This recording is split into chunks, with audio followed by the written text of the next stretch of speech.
What is up, Friday Nighters?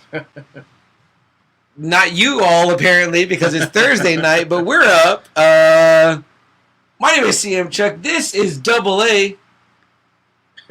Adamantium Adam, is what they call him. It's Thursday. And it's Thursday, yeah.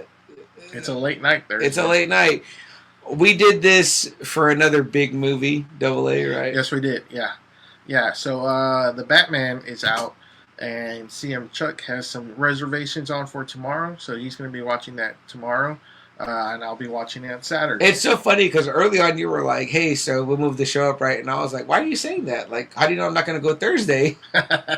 And he knew. He was like, you're going to go Friday. It's a whole family thing with CM Chuck here.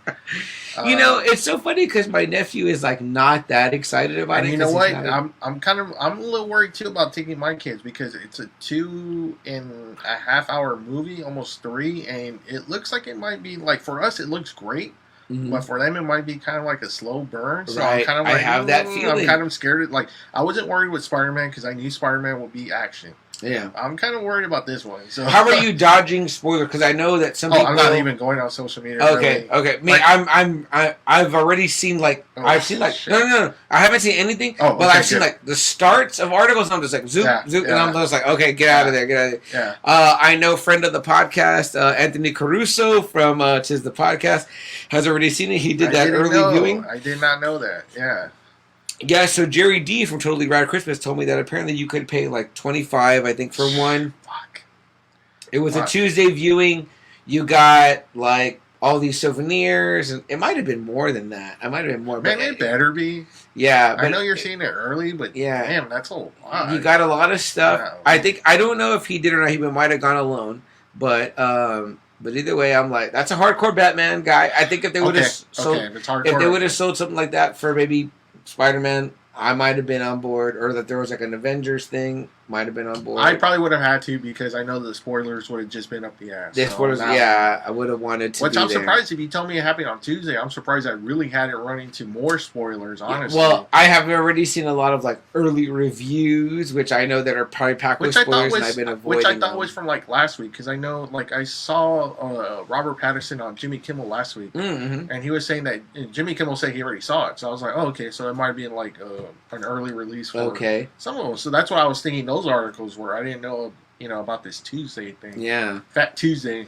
Yeah, so apparently there was, like I guess they did a special, like, selling of, like, an early screening. Yeah. So maybe that's a new thing coming our way, right? It might be. Selling early screening. Hey, might as well. The movie's done, right? Sell it. Yeah. Sell it if you got it. Let's check out some comments here.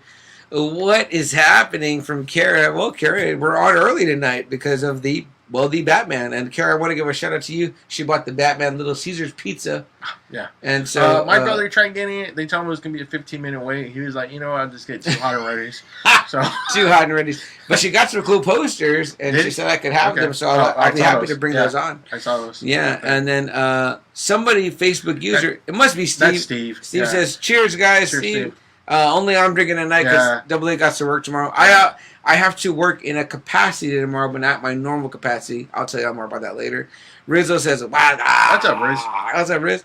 Jason says, what's up, bros? Damn, it's not Friday. It's not Friday. I'm sorry, Jason. I was just about to message you. We're going on night. I did not forget the beer. I'm sorry, Jason. Sorry, Jason. But yeah, tomorrow we won't be on, so we're here tonight. And then Kara says, I got the Batman poster. Yes, of course. Okay. Were they cool? They look really cool. What is she got? One of Catwoman, and then one is of I think it's either Batman or the Batmobile. Kara, what is it? But it looks pretty cool. Okay. So yeah, I want to give a big late happy birthday to our boy J Dollars. Juan Hernandez had a big 41st birthday on the 1st of this month. Happy birthday to you, brother. Happy birthday, I want to do this with you in person. So cheers for now, and then we'll do it again soon. Cool. So I mean, I'm excited about it, so I can't wait to see it. I'm going to go see it Saturday night, and so it's going to be pretty damn cool. So we always normally go to the first viewing of whatever at City Base. We're so used to that. You're going to City Base? They want to go Mayan, so... Yeah, oh, that's right. You said Mayan. Yeah. So what we're doing is that... So this... Okay, so there's a couple of things. Okay, first thing, also, happy birthday belated to James. James, my James. Girlfriend's middle son. Happy 21st birthday, big guy. We had a great time last week. Damn. You kicked ass at El Luchador Bar. Of course, where do you got to go first, right, Double A? El Luchador. Jesse. Jesse. Thank you to Tony also for kicking ass as a bartender, as usual. We love they're having sales. Yeah, they're having sales. Go buy a shirt, guys. He had a great time. We had a great time with him. So happy 21st, James, again. 21st. Damn. Golly. Other thing is that, what were we just saying before that? The Batman stuff? Right, the Batman stuff.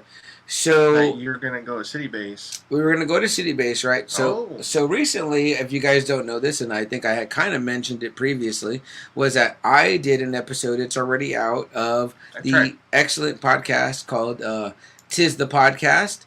Go check them out at tisthepodcast.com. Fantastic podcast, great host.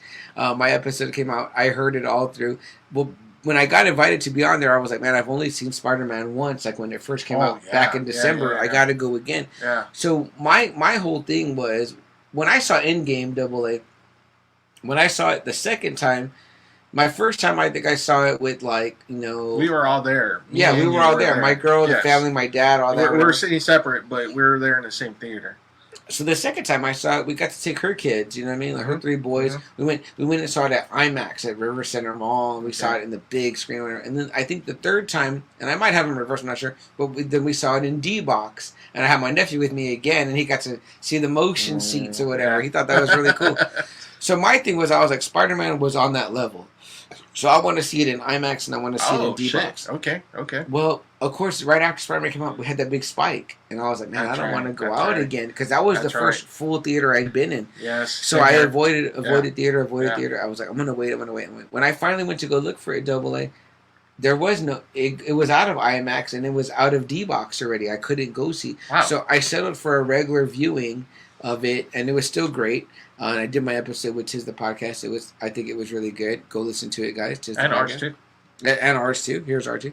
But I was like, man, I missed out. So for the Batman, I was like, I'm not going to make that mistake. Let me buy one of those special viewings first. So we got tickets at the Cinemark McCreeless, the old school, right? The local, because they have D-Box seats there. Yes, they do. Yeah. They're one of only 2 theaters in San Diego. Yeah, the only other one is Santico Silverado. Ooh. Man. And so that's over there like 1604 and whatever.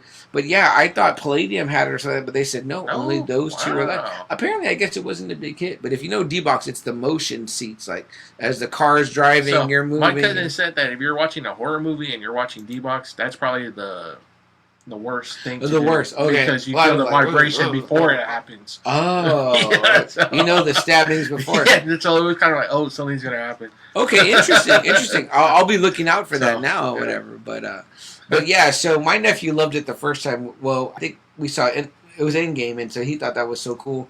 So he wanted to see this one in that, since we missed Spider-Man in that. Because I offered him IMAX, and he was like, I didn't care for the IMAX. Yeah? I did not care for it. I saw Last Jedi there, and I didn't think nothing of it. River Center? Yes. Just a big screen, right? I was like, really? This is what everyone's fucking, like... I know people talk about the ratios and all that, but I'm like, how can I even tell? I didn't like it. I didn't like the seats. Yeah. I didn't like it. Okay. So, well, we're going to see if the motion is fun enough to be like, okay. Like, we're not big fans of 3D. Are you a fan of 3D? No. No, I'm not. I don't like wearing the glasses. I want to see the regular colors. It's fine. It's fine. It's a really cool experience. If you've never seen it, if you want to, go do it. But I'm not a fan of 3D. So yeah. Kara says he's in front of the Batmobile. He's in front of the Batmobile. That's right. Wait, y'all are a day early. Who is that says that we're a day early? Yes, we're a day early because, when a big movie comes out like this in the world of pop culture, we got to get out ahead in front of it. And in this case, it's The Batman. It's coming out tomorrow, if you guys don't know.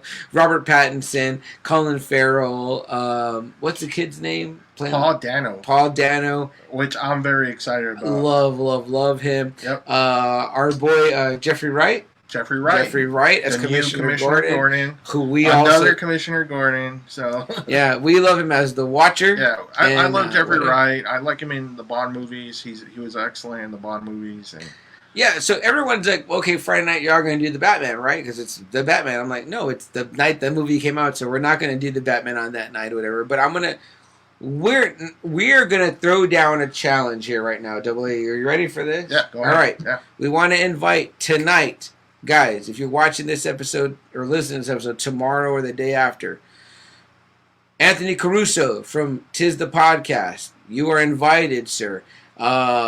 Jerry Davila from Totally Rad Christmas. You're invited, sir.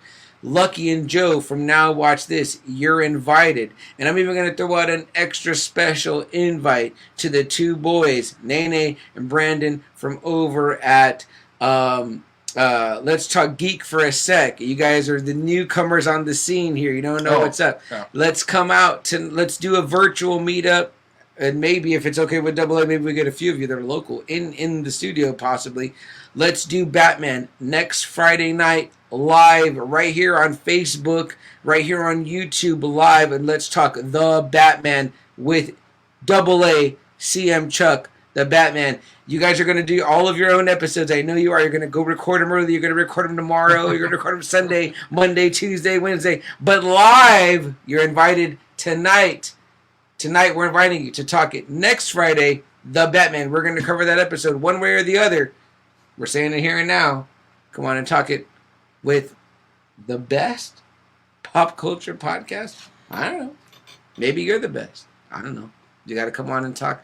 We're throwing down the gauntlet. The gauntlet is thrown down right now. So there you go. Okay. Come and talk it with us. What else happened, Double A, in pop culture news this week? Adrenalize me. It's been too long since I said it. A lot of people are kind of excited about this. This is kind of going to our wrestling fans here. I am not excited about it. Yesterday, Tony Khan announced that he is the new owner of the Ring of Honor Wrestling. I have so much broken heartness. Was not happy about it. Our buddy Albert, who is a huge AEW fan, he loves the Young Bucks to death, like really, really loves them, and he had to take 2 pictures with Cody, one with black hair and one with blonde hair. That's how fucking hardcore this dude is. That's a lot. I do not like it, CM. I don't like it. I don't like this deal. That means Ring of Honor is pretty much over. It's dead. He has a library now, which I'm sure it's good for him because he has most of the Ring of Honor guys. But I don't like it. I think Ring of Honor is dead. I know they have a super card of honor, but I mean, really, this guy's really going to run. But Double A, if he didn't buy it, wouldn't it be just dead? At least it's alive. He could even let that show run on its own. Like, hey, you guys maintain unto yourselves. I don't think that's going to happen, man. If it is, it's going to go to a shit show, like how ECW was under WWE. You know, who's he going to put on there? He's going to put Joey Janela in Ring of Honor. He's going to put all his fucking guys that he doesn't want to use on Ring of Honor. I mean, come on. You know? So that was a heartbreaking news. I didn't like it because I was really hoping Ring of Honor was going to get back on its feet. I was really hoping for that. And when it got sold, I was kind of like, oh shit, it's dead. It's dead now. You know, we went to so many Ring of Honor shows. We met so many wrestlers there. So I mean, Ring of Honor to me was like the purest of all of them. It was for so long like the best number 3. Yeah, like and at one time it was number 2. Yeah, it was number 2. Yeah. At one point they had the Bucks, Red Dragon, Jay Briscoe, Adam Cole, Roderick Strong, all the guys that you're seeing in the main events for both organizations. They had them under their banner at one time. Double A, let me ask you, what do you think it means for those guys, those wrestlers that potentially were going to lose their jobs? Does it mean that they get to stay employed, get to make money? No, so Beer City Bruiser actually came out and said that most of the old guys that were there, they're not under contract. So they still don't have a job, you know? I mean, you're talking about, like, Matt Taven, The Kingdom, you know, you're talking about, you know, the women that were there, you're talking about, you know, the Beer City Bruiser. So Khan's not out that far ahead of it. No. So, I mean, so that was kind of disappointing. Yeah, that sucks to hear. Yeah. That sucks to hear. Man, I don't know how to feel about it. I love Ring of Honor. I want Ring of Honor to exist forever. 20 years, yeah, great organization. If you ever seen the movie The Wrestler, Ring of Honor. That's right. I just saw it actually today. Yeah, Ring of Honor is the organization they wrestled through. I would never probably own like a shirt that just says WWE, but I own like a straight up ROH thing, you know. And then the back it says "This is wrestling," which is absolutely fucking true. And that was always their thing. It was wrestling. Dude, the code of honor, the handshake, you know, that was before so fucking awesome, man. Yeah. And Double A, I owe all that to you, man. Knowing even about Ring of Honor, one of the greatest wrestling organizations of all time, of ever. I really, really hope that Tony Khan maybe gets a separate manager to manage it and then run it. Honestly, I think he just got it for the library. Man, I think that's all it was for. That sucks. I hope not. I hope he's smarter than that. I hope he's smarter than that. Jason says, what's going on this weekend? This is what I wanted to tell you. I forgot. Trader's Village is having their crawfish boil this weekend at Trader's Village. Absolutely awesome. Yeah. I did not know that. Yeah. I would go for that. Yeah. I love crawfish. Yep. I've already had some this season. I don't know how it is at Trader's. I have had it there, and it was pretty good. Okay. But, so that's all that's going on this weekend. The Batman, obviously, this weekend. What else? Are they having at Andy's treasure chest at the Traders? Are they having the Encanto girl this weekend? No, I think that's later. That's later. Okay. Yeah, I believe so. I know they've had a few events, but like a lot of their events are in October. Okay. I was like, oh shit, you're really announcing it kind of early. Jason, if you like crawfish, go out there and get yourself some. I actually saw some guys that are in some of the toy seller groups I'm in. They were out at... next weekend is that one. The next weekend is the girl from Encanto. Yeah. Okay, but some of the toy group guys were over at the Mission... really? On Wednesday, because I forget that after the market's open on Wednesday. Yes, on Wednesdays. If you ever want to hit up Wednesday. And it was beautiful weather, so it would be a perfect time to go out. Other than that, just I don't have anything else that I think I know is going on this weekend in particular. But the other big news, I guess, AA is that I guess we now know that the Netflix Marvel shows are going to Disney. They did pick them up, which was cool. Charlie Cox says he doesn't mind doing a PG Daredevil, which I'm sure is still going to be good. Oh yeah, you don't have to make it a hard rated R for Daredevil. Yeah. You don't have to do that, you know. Yeah. So that's awesome. I'm glad they're absorbing everything. I heard even the Punisher's going to come, and I heard that Disney's going to add like a select MA rating because those shows are more mature. So that's good. You know, it's good. You know, Marvel's not stupid this time. You know, when they were going bankruptcy, you know, they were selling properties left and right. Now they're getting all their characters back. Under one roof. Yeah, again. And that's the thing, though. I'm like, come on, Disney. Like, how long were y'all gonna ride that tip? Like, it's like, you know, like you're gonna have some. I'm sure that when they looked at Marvel's contracts, they were like, oh, fuck, man, you guys. I'm sure they were like, fuck, you know. Right. You gotta have to have some slightly more mature content for like, you know, like if I'm an adult male that's not into sci-fi and like The Mandalorian, why am I buying you? Yeah. Yeah, okay, now I'm not going to go to you to watch, like, the fucking that I get on, like, Game of Thrones and HBO Max, and I'm not going to go for you for even the F word, the fucking F word, or whatever, okay? I'm not going to go to you for that, but it's like you've got to have maybe some violence, which maybe, like, the Punishers, because even those Netflix shows weren't over the top with the violence or the sex. Well, the first few episodes of Jessica Jones, I was kind of like, oh, shit. Because I had my daughter watching. So but there's no titties, though, right? No, but it was a hardcore sex scene. Yeah. The sex is hardcore implied. But shit, I mean, that's not even close to what Game of Thrones has. I mean, like, True Blood, those shits are, like, hard. Like, there's, like, the titties are out. Like, there's really going on in them shits. No. You know what I mean? So, a good move for Disney. I mean, like, you got that's smart. That's the hard thing about calling it like Disney too. You call your fucking platform Disney Plus. I'm like, well, geez, like it's just so associated with the mouse that it's like, okay, this is the bubblegummers. You know what I mean? I mean, yeah. They could have even called it like D Plus or the D Network or whatever. They didn't. You know what I mean? Which, of course, the D sounds kind of like I get it now that I'm saying that. Yeah, because I make the jokes with Big D with Dallas. I tell a lot of my friends like, yeah, you want Big D, yeah, whatever, So, but no, I mean that is a good move. The properties are all hot now, and obviously they're never going to get Spider-Man back. 100%. They're just never going to do that. They're I think Submariner's locked up in some like fucking Universal deal, which I'm like, wow, that blows balls. Man. So I mean, but come on, AA, Disney's got all the money. Yeah, and right now they know. Well, we're not really gonna. Eventually, that dollar number gets higher. Eventually, right where Sony's like, okay. I don't know because man, Spider-Man made like what.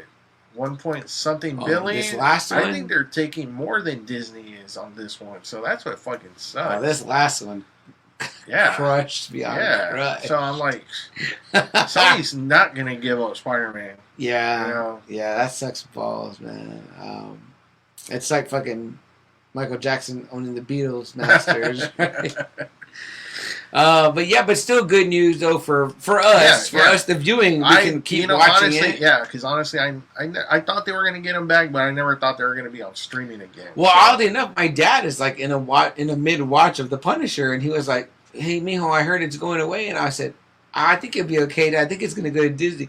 He's like, well, have they already said it? I said, no, but I'm pretty sure it's going to go to Disney. I said, you just got to switch the network you're watching. Once they got Charlie Cox and once they got Kingpin back and Vincent D'Onofrio, I think that's when a lot of people are like, okay, they're going to get him back. What is your icon for your profile on Netflix? Oh, right now it's Wolverine. It's on Netflix? Yeah. Oh, Netflix. No, I don't have one. You don't have one? So mine is Daredevil, Charlie Cox. Nice. I'm wondering if they're going to take it away. They're going to take it away. It's been that for a while. I've had it for a long time. It's been Daredevil. So I'm curious to see if I end up with like a generic one on there. Ooh, man, generic. It's going to be Ben Affleck? Well, or just like they always have that like one face with like the smile, like yeah, I don't like that one. Yeah, I don't want that. Yeah. I got Daredevil on there. Damn it! On Disney, it's Boba Fett. Who do you got? Wolverine. On Disney? Yeah, on Disney. You can get Wolverine? I have a Wolverine, a yellow one. Damn, I gotta go look that up real quick. Let's see. Corey's in the house. What up, Corey? Tom Holland will stay in the MCU. Andrew Garfield will be the Sonyverse. That's if bold statement. That's if Andrew bold statement, Corey. Will stay. So, Corey, do you think that Disney will ever fully obtain Spider-Man? AA says no. AA says no, and too much of a cash cow. I kind of got to agree with him. Too much of a cash cow. You don't let go when you hold on to a sliver of it. Why did Marvel do that? Why? I don't know. The biggest one. Yeah, the biggest. Any other news? AA. I've been hearing other great episodes on the Peacemaker. I was on another Patreon episode for Tis the Podcast of the Peacemaker, and I heard the boys, the young men from Let's Talk Geek for a sec talking the Peacemaker. Good shit. What a great show, man. That was we loved it. I keep trying to tell people to watch it. They keep seeing the front cover. I'm like, man, just go into it. We just gushed. I think our episode was just gushing, and we loved it. I'm like, just get over the way it looks, and trust me, you'll fucking love it. Yeah. So the other thing too is Tom Welling. He played Clark Kent. He played Clark Kent in Smallville. Him and Michael Rosenbaum announced that they have a sequel coming to Smallville, but it's going to be in animated form. And he's trying to get everyone back. He's trying to get, he's already signed up pretty much a lot. I mean, Michael Rosenbaum and him, Lex Luthor and Clark. Allison Mack? He said no. That one. Damn. They made a joke apparently like him and Erica Durance or she played that Lois Lane, and he's like, yeah, it might be a little hard to get Allison back, and she was like, well, we can get Zoom, and they said like Tom Welling made a face like, oh shit, like no. You could just write that character's death off screen. I don't know how they're going to do it, but you know what? I'm excited, because he seems like he's more and more proud of Smallville. More and more. Tom Welling. Good.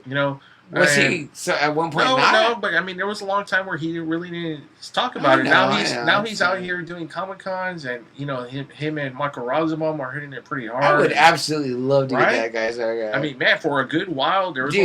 Our episode made me love Smallville. Like I was like, I watched so much of it. I was like, this is such a great show. But there was that time when Superman Returns came out that people were really wanting Tom Welling to play Superman at one point. And this is the thing. This is why I hate to say it, W. This is why DC fucks up. It's like listen to them. Listen to the people. Like I'm not saying always listen to your fans and bend to their will. Yeah. But in that moment.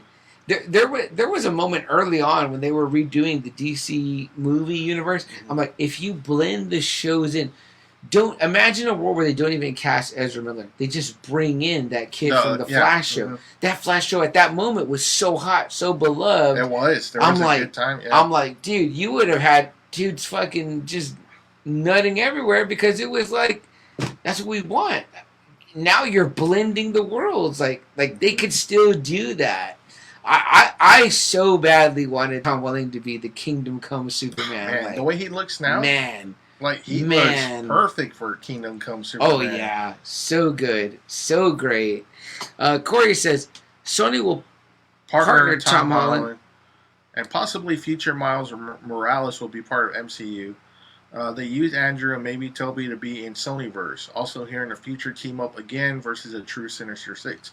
That was the other thing too, man. Craven. They're starting to add more and more people. You know, Double A, I don't think we ever really had a moment to talk about that, but how do you feel about a Craven solo? You know what, man? Is it too ambitious for a lesser known character? No, because, I mean, look, Morbius? I mean, man, how many people really associate Morbius with Spider-Man? No. I get you with that, but you're not you're kind of making it more like horror-ish, like a vampire. Mm-hmm. You know, when you have Craven, it's kind of like Craven the Hunter. But Craven the Hunter is great because he's hunting Spider-Man. If you don't include Spider-Man, how do you have a great movie? Well, see, that's the thing. I think because it's almost kind of like you have to kind of rush a lot of shit. Mm-hmm. I think you're trying to get you the villains. Like maybe Corey said, maybe when you get to know like that background, then you'll be ready for a Sinister Six. I mean, it does seem like it's setting up for that. Morbius, Vulture. Yeah. Michael Keaton's in the Morbius movie. That's right. That's right. As the Vulture. And then everybody was like wetting themselves thinking that was Craven in there. Remember? Everyone's like, oh my God, it's Craven. Oh my God, it's Craven. So, I mean, people were creaming themselves on that. Oh, well, it was pretty clear. The big thing and then the spear. People were excited about it. So, that was awesome. You know what? Russell Crowe's in there. They said they already got it. I don't know the actors, but they're saying they got an actress for Calypso. I was like, man, Calypso. That's badass. I was like, damn, that's badass. That's really badass. You know, so, I mean, I'm hoping for a movie. I mean, that'd be cool. I'm glad they're kind of doing the villains. I mean, Venom, Morbius. If you're going really do a Craven. Yeah, if you're going for like the kind of like build it up before type approach, then I think it's fantastic. Mm-hmm. That's fantastic. You know, but again, I guess I wonder about what is the plot for Craven the Hunter. That would be hard. I don't know story. Because you got to make him a clear villain. I don't know how you go about it. In the end credit scene or whatever, you have to have him be like, you know, like coming to New York, what is the Spider-Man? Right? You know, like, you've got to see him like web slinging or something like that. Like, you know, like, no, I want to kill that. You know, like whatever. You know, like. I mean, my thing would be if you're making a villain movie to always look to Split as that villain movie, because man, that is like one of the best villain movie I've ever seen is Split. You know, I mean, man, it was just dark, it was scary, and at the end, I was, you know, when I found out it was part of Unbreakable, I was ready for Bruce Willis to kick his ass. Yeah, you know, I was like really hoping for that 1-on-1, which we didn't get really in Glass, but still, it pumped me up enough to where I was like, holy shit, like, I creamed my pants. I told my wife, I grabbed my wife like this. I was like, it's from fucking Unbreakable. I was like, holy shit. I was like, man, him and fucking, you know, Split, Unbreakable. I was like, shit, they're gonna fucking go at it. Like, I was ready. I was ready for Bruce Willis. I can remember. If they could make me feel like that, where I'm like, oh, man, him and Spider-Man are fucking gonna go at it. They gotta capture that feeling. Yeah. This is what I have said for a long time, because before the first Fantastic Four movie came out, if I'm correct, timeline-wise, excuse me, The Incredibles Part 1 came out. And as I watched there, The Incredibles, I think I saw it in theater. I was watching it and I was like, this is a really great team movie. Yeah, and somebody was stretchy and somebody was strong and somebody, I think, was speed. It was invisibility. Invisibility, yeah. The brother had the speed. The dad had the strength. The mom was the stretchy one. And then the son, the baby, was the it was kind of a mix or something. Yeah, it was kind of a mix of powers, but firepower was kind of there. Fire, but then he turns into like a monster or something. But for the most part, what I noticed about it, Double A, was I was like, the use of the powers. And I was like, it was pretty ingenious. It was very, very clever. Yeah. And I was like, if I was Marvel, this is what I thought. I was like, if I was Marvel, I would hire this director and writer to do my Fantastic Four movie. And then when I saw the Fantastic Four movie, I was like, you extremely fucked up. Because The Incredibles was a much better family Fantastic Four movie. And I mean this by leaps and bounds better. Like, yes, it was. Way That's better. at the time when they still really weren't taking the comic book movies seriously, though. I would imagine that somewhere someone has done a super cut where they put the Fantastic Four uniforms on The Incredibles and put in some music and made it. And I'm like, yeah, that's a better movie, because it is a vastly better movie. Corey says, oh shit, what do we got here? Pretty much he's saying about the Craven movie, which we're talking about. He says also big rated R movies are in the works for Disney. Very interesting. He goes, he wasn't prepared today, but sometime tomorrow. He said he'll post some news on our Facebook page. Okay, great. We're looking forward to that. And he says also the new rumor is that Jackman will not be in the Marvel universe, but we are getting the new Wolverine. Yeah, I've heard that before. Okay. I don't know how much. I mean, maybe he would come out and cameo. He says he loved playing the character, but he hated getting in shape for the character. He said it was just like a big fucking toe on his body. I think The Rock asked him one time, like I read in an interview, The Rock asked him, like, what do you do to, like, get prepared for Wolverine? He said, man, just, like, rice and chicken, and it's just, like... Because, you know what? He never got, like, big, but he looked so fucking shredded, yes, man. He did. Like, by The Wolverine, I was like, Days of Future Past is, I think, the movie where he looks just the fucking fittest. I'm like, holy shit. Like, man, that dude is fucking pumped. I had a brief conversation earlier with a fellow podcaster, and she's not in pop culture. She's a separate podcast. I'll put the name of her podcast up next episode probably, but she just was saying, she's like, my friends took me to see not Age of Apocalypse, but Age of Ultron? No, the Apocalypse one. I think it's just called Apocalypse. Apocalypse, yeah. Apocalypse. Yeah. And she's like, but I had to watch all these movies to get ready for it, whatever. And I was like, oh man, I'm so sorry for you. That's what I thought. Yeah. And then she goes, no, but there's a lot of great actors. And I said, oh yeah, there's a lot of great actors. I said, those movies have a lot of great parts, but there's no great movies out of those. And I said, let me tell you something. I said, a lot of us that are, into those movies, we love Hugh Jackman as Wolverine. He's our Wolverine, but we probably are hard pressed to find like a favorite Wolverine movie because they're kind of bad. Movie, yeah, which I was extremely disappointed about. Like, I wasn't happy with Origins.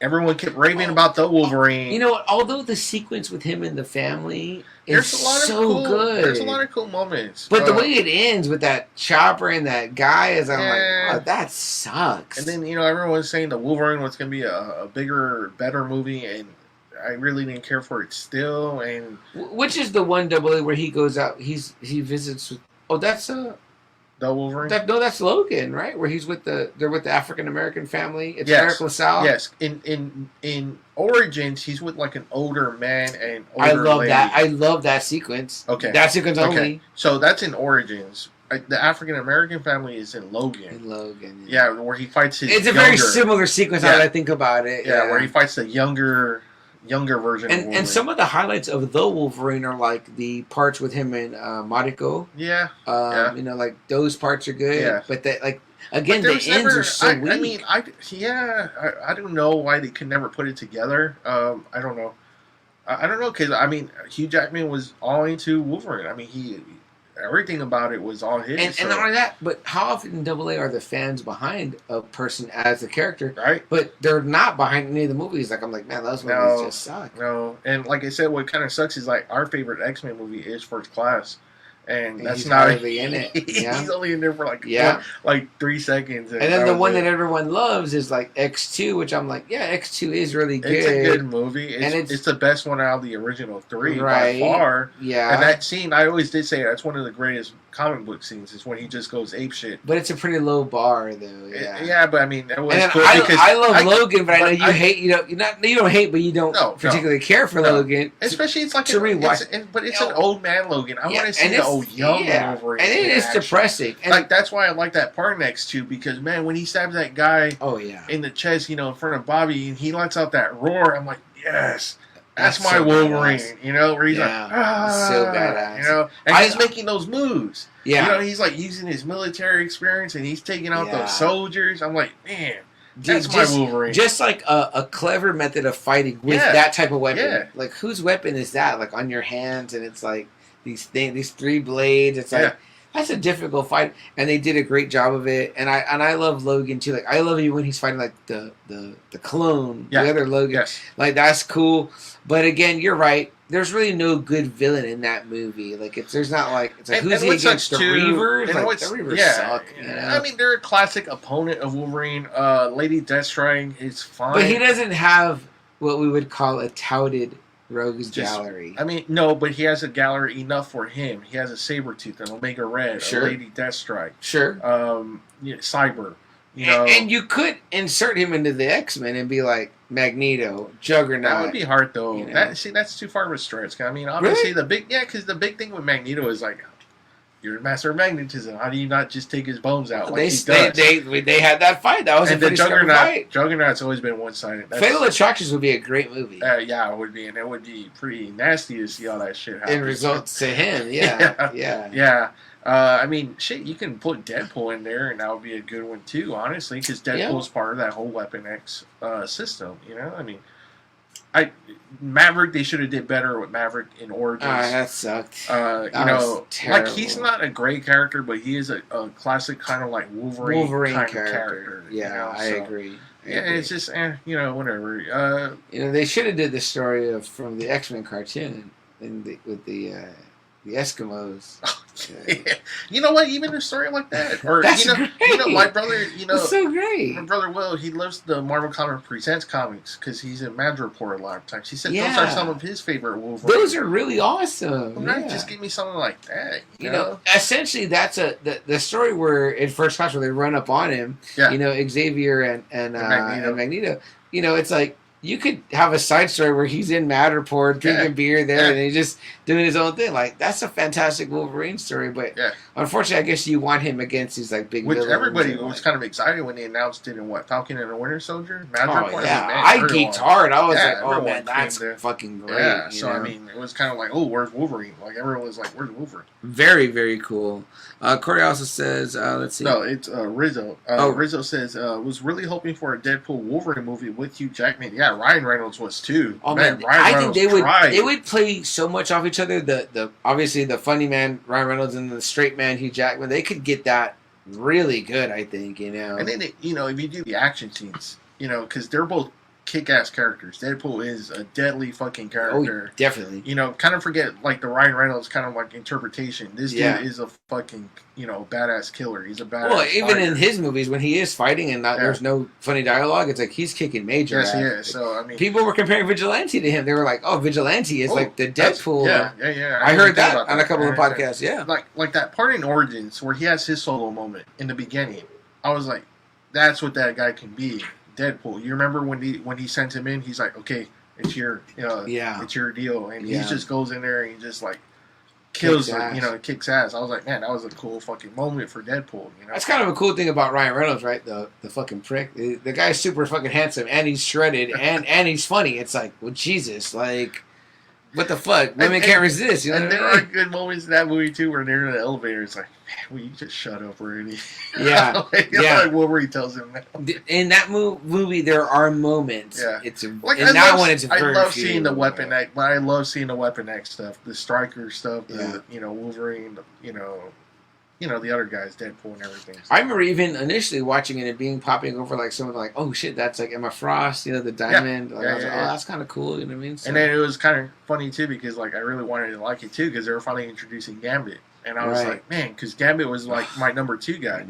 I was like, man, I know who you are, Gambit. Yeah, and I was like, shit. Which is so funny because they just debuted Gambit and Rogue together in Fortnite over there. So you could buy their skins and dress as them, and like they gave them really cool thing. They got like this thing where like Gambit like jumps up in the air, he like throws the cards down. It's pretty cool. Because I was like, that's pretty cool. Yeah, because we have those old Marvel cards, and there's like a really cool card of Gambit. And this is before Quesada took over, but he's like. His eyes are fucking red, and he has a fucking cigarette in his fucking mouth, and he just looks fucking badass. Dude, Gambit with like the big hair out of the top. I mean, it's so cool, man. You're right. For a while there, AA Gambit and Wolverine were my favorite X-Men. Yeah, those two, him and Logan, were like, ooh. We got to do a video, and we got to tag it onto the bottom of Jerry's video where he's flipping through his cards. Oh, Jerry D, totally rad Christmas, put up a great video on the Friday Night Faithful of him flipping through his old Marvel cards, Series 1, Series 2, Series 3. I'm throwing down the gauntlet now on that as well. I will make a video of my own cards for you, Jerry, and post it on the bottom of that, of my little bit of cards there. What else have we got there? Rizzo said he loved that movie until he screwed up the Deadpool design. Yeah, I mean, that was the thing. I don't think anybody... That was like so off the wall. The way that went, I was like, what the fuck going on? That was just weird. That was weird. Yeah. I wish they would have gave Liv Schreiber a little bit more, too, because he was a good Sabretooth, but he didn't look good. But he could look better. Good. No, he did not look good, but we always said we like that Sabretooth. There's a few comics where they make him like that. Yes, I did like that. He's a fucking, like, Sabretooth's fucking deadly when they do him right. Yeah. He's a fucking master tracker. He always finds Wolverine on his birthday, no matter where the fuck Wolverine's at. That's he always so fucking finds fucking him. Devious, right? Yeah. Like, imagine if they give Liv Schreiber like a little bit of like top blonde hair, a little bit of blonde chops, and some bigger claws, and like even put him in a suit, for a couple of scenes. Because remember that Sabretooth single series when he's in the suits, but he's still really like hairy. You're like, damn, he still looks fucking. He looks cool though. Yeah. It'd be like if you saw like Brock Lesnar all dressed up. Like, he doesn't fit in his clothes. You'd be like, that guy looks fucking dangerous. Yeah. And that's what I think Liv Schreiber could have really... He did a great job. Yeah, he did. Yeah. But it didn't look that great. It didn't look good, It needed to look better. Yeah. The whole just trench coat thing was just kind of like, because Sabretooth's flashy. Right. He's a flashy motherfucker. Right. The blonde hair, the white eyes. Like, there's so much you can do with that. He loves being a fucking mutant. He loves fucking killing. Yeah. He loves, embracing the animal. I mean, you could really write a good story where you have him as like maybe a Magneto number 2 or number 3 or whatever. As much as Magneto loved Mystique or whatever. Well, you know what? He let the Marauders. That's right. Mr. Sinister sent him out to go kill him. Yeah. He sent Sabretooth. Sabretooth was his guys. There's that aspect too, right? Here's a guy that loves killing Sabretooth. He just loves it. He just embraces everything Wolverine does. And everything that Wolverine tries to hide, he just fucking openly just like, nope. Yeah, very cool. Rizzo also says... Jim Lee and Channing Tatum had a run-in at the Batman premiere. Jim was saying that he regrets or wishes they could have made the Gambit movie happen. And I was like, nah, bro, he was never the right choice, in my opinion. I always agreed. I liked Channing Tatum's build, but I never thought he was going to be a good Gambit. I think with like Gambit needs to be like his size, like the way Channing Tatum is, because Channing Tatum is cut. He's a big dude. But I never thought I would have wanted somebody maybe taller and lankier. However, I do feel Cajun or not, because I think he's from New Orleans. Channing Tatum, Oh, is it? I think so, because his restaurant is in New Orleans. I ate at his restaurant on Bourbon Street. Well, remember too, Gambit. One of his mutant abilities is that he's supposed to be a natural athlete. Remember? Right. Yeah, and so I would think that. I think we've all learned that any actor in the right hands of the right writer and director, you'd be like, oh shit, they were fantastic at that or whatever. You got someone like Ryan Reynolds, it's like a natural Deadpool. Yeah. You know what I mean? But then you've got someone that maybe you don't think of, you know what I mean? Like, I know you mentioned it earlier in the Friday Night Faithful about like how you were when Jerry posted about Keith. We were all unsure about Hugh Jackman. We're like, who's this guy? Well, not just that, but I saw pictures in Wizard, and I was just like, wow, this guy looks sorry. Like, because in the first movie, he is not shredded whatsoever. No, he's big. And he didn't have to be because he's covered up. And then he like his hair and everything. It just I was just like, man, this guy doesn't look like fucking Wolverine for shit. And he got it right in X2, but I remember... Oh, yeah. I liked him in X-Men. I was like, oh, wow, he blew me away in X-Men. Yeah. It's just the picture. That first scene with the claws. Yeah. But that picture I saw in Wizards, I was like, oh, man, this sucks. We might not get to our topic today. But, I mean, you know what? I would have liked to see, because at that time, Channing Tatum was hot shit. Yeah. And I was kind of like, okay, this will be cool. Like, I'm not really excited about the pick, but it's cool because it's Channing Tatum. He might bring a lot of people, and it'll be cool to actually have like a Gambit movie. They'll take it seriously with Channing Tatum. Yeah. I don't think they took it seriously with I forget his name. The one who Taylor played Gambit. Kitsch. Yeah, I mean, they tried giving him big movies, and he just, every time it just flopped. Do you have a dream casting for Gambit? No, because I don't know who the fuck can pull that off. Because it's so hard for me, because like I told you, him and Wolverine are just my two favorites. They're two badasses for X-Men. There's this really cool X-Men episode where it's just really them two fighting against a shitload of Sentinels. And Cyclops, runs to go get him, right? Because he's like, no, I'm not leaving anyone behind. This after like Morph died, and he blasts the fucking door, and they're both like all like their clothes are all fucking just ripped off, and they're both like all like oh shit, Dude, there are so many cool. I know Wolverine issues where it was just them two hanging out in like Matterport, like they would just kick it. You know who I would maybe like to see? I'm gonna throw it out there, but he played Jason Stackhouse in True Blood. He was Suki's brother. Okay, I don't know that one. He did a great mini movie. Like it was like a 10-minute movie. It's on YouTube. You can watch it. It's from the same guy that did that 10-minute movie of The Punisher, where he got back. He brought back in Thomas Jane. And it's like him at the laundromat. Yeah, it's really good. I'll send them to you tonight. I'll post them also for the Friday Night Red. But it's really cool. But people were like, damn, this was the Punisher Thomas Jane movie we needed. It wasn't. Like, in that movie you saw, it wasn't Thomas Jane's fault. No, it wasn't. And it's fine. The only thing with him was that, obviously they changed so much of the plot. Exactly. He's in Miami for God's sake. He's in Miami. I mean, it's terrible. Like I say, he's like a cop or not a cop. He's like a undercover. I think he is a cop. I think he's an undercover cop. It sucked balls. Is what happened. Yeah, it did. So in the cool moments. Cool moments. In the other one, it's. The actor's name is Ryan Quanten, and he played Jason Stackhouse in True Blood. And then he does one where it's he's Eddie Brock. You know what I mean? And it's another 10-minute one. And it's like they don't show you anything till the very end, but you kind of get a feel for him as Eddie Brock. And I was like, damn, this would be a dope fucking movie or whatever. And I think he's a shorter guy, but he's very sculpted. Is he bigger than Tom Hardy? Because Tom Hardy's not that big either. You know what? I would imagine they're probably the same size. I would have to look that up. But I would imagine they're the same size. But yeah, so obviously Tom Hardy's a great choice. But afterwards, it doesn't matter what size you're. But this Ryan Quanten, I think he could make a pretty good Gambit. He plays a Louisianan the whole time that he's in. How's the accent? It's good. It's Southernish. He's English, I think, and so he's very English. You gotta give Gambit that fucking accent. I think he's like a dirty blonde, but you could make his hair brown, and you could change that. And the guy was already pretty shredded, man. I mean, but I don't know. I'll give it to Ryan Quanten as I'd say. I'll just see him as Gambit. There was one guy, and I saw him on Twilight, actually, the last one. Okay. Not the buff brother, right? No, not a brother. Oh, I think I know who you're thinking of. You think so? Get his name, and I'll tell you. Okay, let's see. From what's the last movie called? The very last Breaking Dawn. Breaking Dawn. Or as I call the porno version, Breaking Bond. Hey, I didn't know that was one. Hey, no. I'm writing it, though. Rizzo says, let's see. No, the right choice regarding changing from Alabama. Yeah, he said he was from Alabama. So I was like, if he could do the Cajun accent. He says there was a really cool fan-made Gambit movie that was really cool. I'm not sure if they shared it before, but I'll post it in the Just Another Friday Night page. Yeah, post it there, Rizzo. We'd appreciate that. Rizzo says, movie. I was like, Jerry Stackhouse. Whoa. Yeah, I know. At first I was saying the same thing. Man, Jerry Stackhouse. I was like, that dude. Yeah, that guy. He's eating chicken nuggets with Joanna.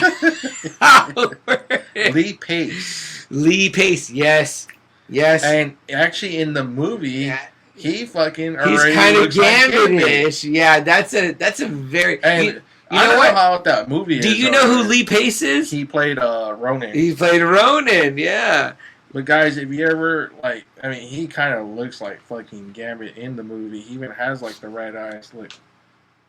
Yeah, that's pretty good. I'm for it. If you guys are watching us on YouTube, we're showing the picture of Lee Pace as who? Who is he in that? I didn't get his name in Breaking Dawn. Whatever. The breaking Bond vampire. But obviously that was, But I remember thinking, I was like, holy shit. Stephanie Meyer was reading X-Men comic books during that. Maybe. Rizzo says I switched to YouTube. Very nice. Cool. Thank you, Rizzo. Yeah, man. I mean, Thomas J. I mean, that was like just another property that, I don't know, they didn't want. It's hard to adapt for a lot of people. I think it's pretty. I don't think it's that hard to do a fucking Punisher movie, But there's a lot of things they did so wrong. It was like taking him to Miami. Yeah, like the Dolph Lundgren, I've never really seen it, but I'm pretty sure it's fucking campy as hell. No, that movie is...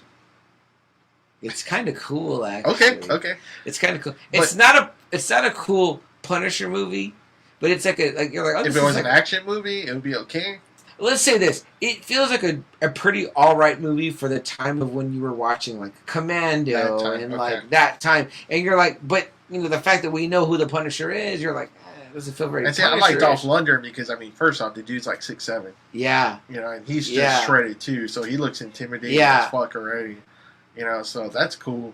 But it's just one of those movies, Double-A, where it's like if you can take out of your mind that it's called The Punisher and you're thinking of the Marvel Punisher, okay. it's like I'm like, oh, this is just like a pretty solid like action flick of the time. You know what I mean? Like I would put it right up there with like any Seagal film, like Hard to Kill or like Mark for Death. It's got that vibe, hardcore. But you're not gonna say it's a great Punisher movie, though, right? No, I would not. Yeah, and they're so different. That's probably so different than the Thomas Jane one that we got, and so much different than Ray Stevenson one we got. How do you get 3 different kind of Punisher? You know movies? What? I kind of like the Dolph Lundgren one better. As the best? The Thomas Jane one, though. No. Oh, okay. No, okay. Not the best. We're not going to include John Bernthal. No. John Bernthal. No, which I've heard he's the unanimous favorite. But I'm talking about just the movies, the 3 movies. Although he might capture the Ennis one, it's a very... You know, honestly, it's my number 2. The few episodes I saw, he didn't really grow on me either. You know, I know you told me that. Yeah, it really fucking broke my heart. Yeah, actually, I wanted it too. I love the scene where he's like, you know, the scenes that they had teased of the Punisher coming in. You remember those? Yeah. Yeah. So I mean, I really wanted to too. I think we got to go deeper. We got to go deeper. I'll try again. Did you watch Daredevil season 2? No. Oh, you got to start there. So I got to start there before I go Punisher. That's where you really fall in love. You're like, that's where you tell yourself, But do you still see him though as a Punisher? Do you still see like him as the look? Yeah. Really? Yeah. Okay. Yeah, he really captures like the Marine aspect, and like you gotta like modernize it because you know we always think about Frank from Vietnam, but that doesn't make sense now. No, not anymore. So not anymore. You know. Then I was gonna ask you that too. If you were to do a Punisher movie, how old would you get the guy as an actor? Would you get him in the late 30s, early 40s at least? Because you know, they always kind of draw the Punisher kind of like he's around that age. Yeah, like he's already like no matter where he's at, no matter what you know decade it is, they always make him seem like. Well, that's what I mean though. Look at that now, right? Like the first Gulf War was already what 20 years that's already ago, 30 years. 30 years ago. Yeah, so it's almost, like you're like fuck, okay, you know, like okay, you know. Plus, you can always make it saying like, oh, he was. No, but you know how like Bond, you always have to have like a guy in his either late 30s or early 40s. You know. Yeah. You always have to have it. Would you do that, or would you get someone younger? Like, I'm pretty sure all those guys that we just mentioned already, I'm sure Ray Stevenson's probably like the oldest.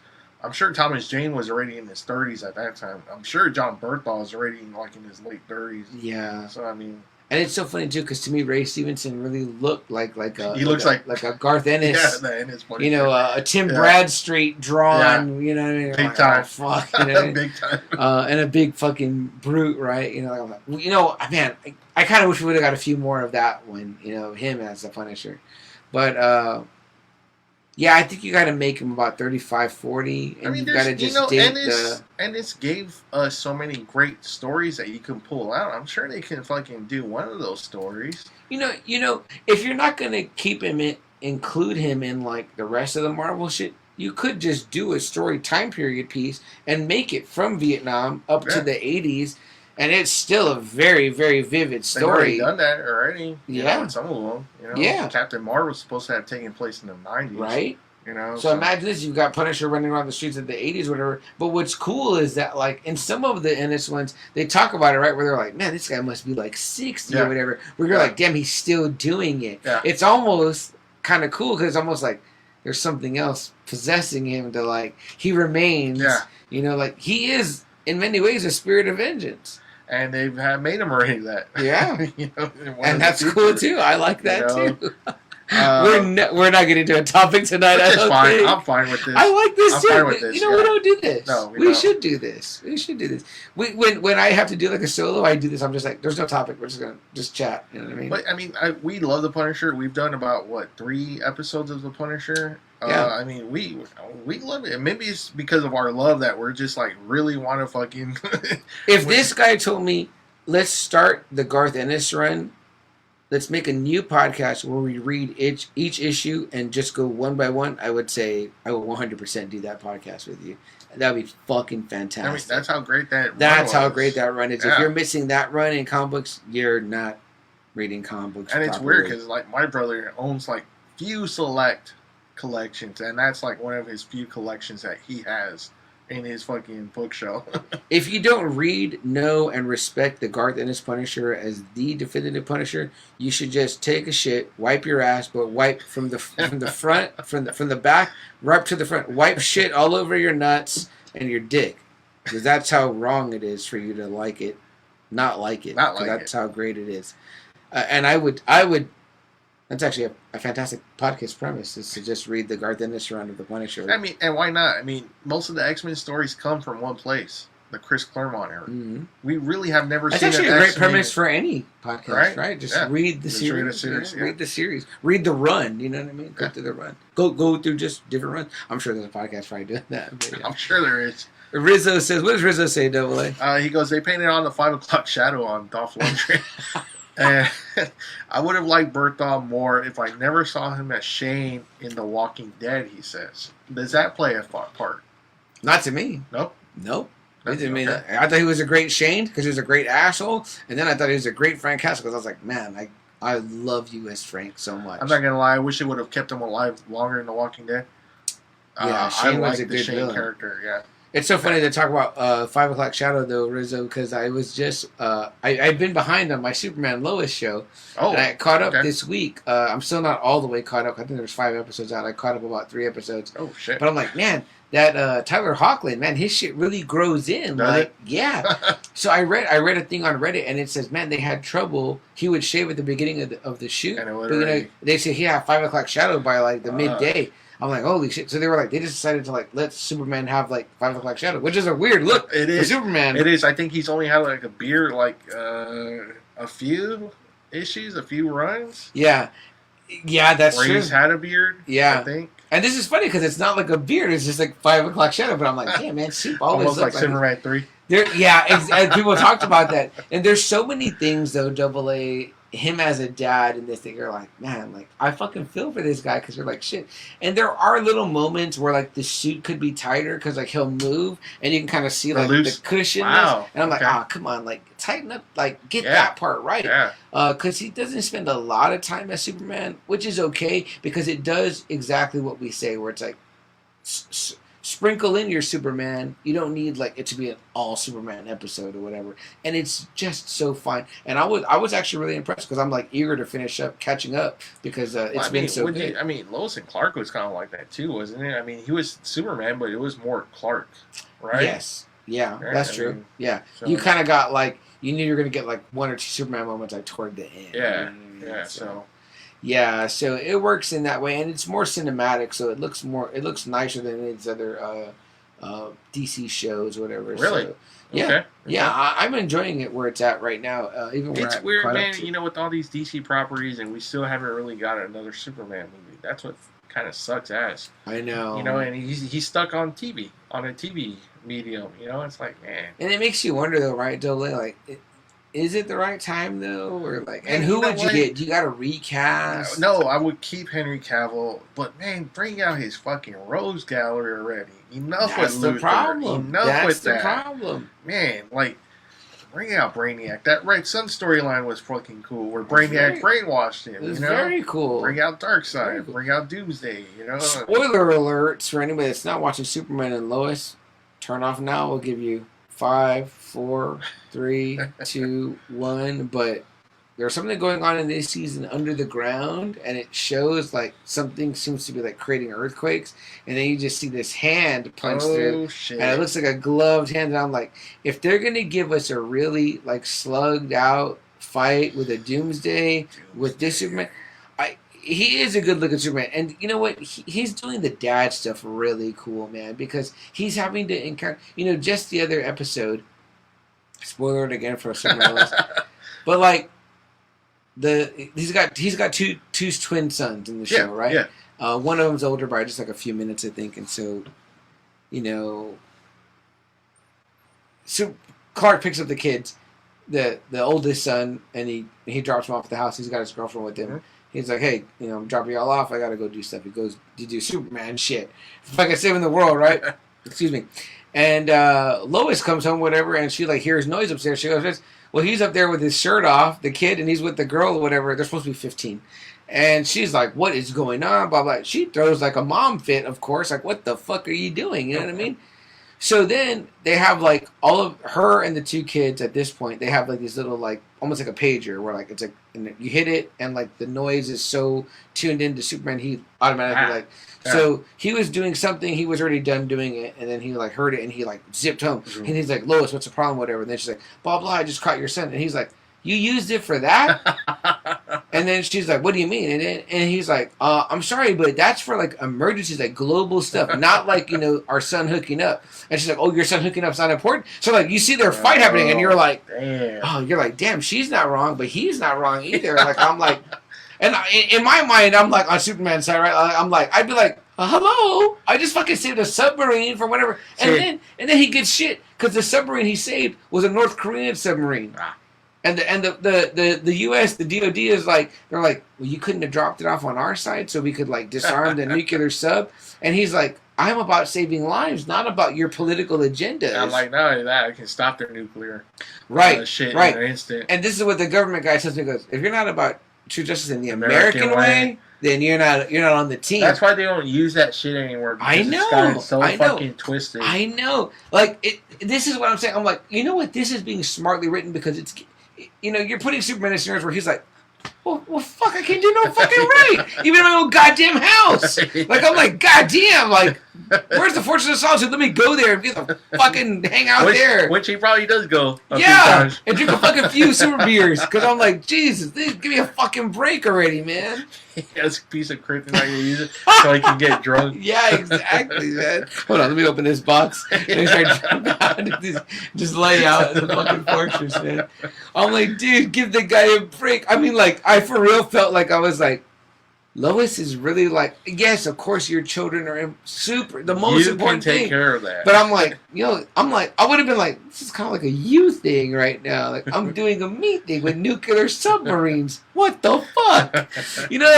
But he's also so Clark and so Superman that he's also like, all right, don't argue with her. Be a good guy. And I'm like, God damn it, you're right.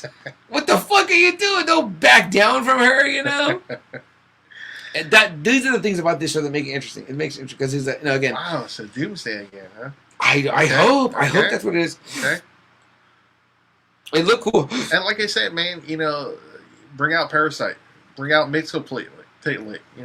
Bring out those fucking characters. That would be an interesting movie with Mixoplately. We've never gotten. What's the other guy? The big guy, yellow. Mongol. Where's Mongol? Mongol. I mean, like, we've never even hinted at this guy. Dude, let's get Superman. This is a guy that destroyed Coast City with Superman and Green Lantern teaming up with him. And he fucking still destroyed Coast City, which led to Green Lantern becoming a fucking psycho and destroying the whole corpse. if you're giving Superman that kind of run for his money, I mean, like, they do mention like the Eradicator in this one, which I'm like, okay, that's just another Superman, a version of Superman. I'm like, but there's a great that's the thing though too, is that, man, people are getting too fucking carried away with the evil Supermans. Yeah. It's a trope. We already got too much of that. Man. To me, Rob Liefeld had made a good point. He was like, look, we got that show on Netflix that didn't last very long, Jupiter something.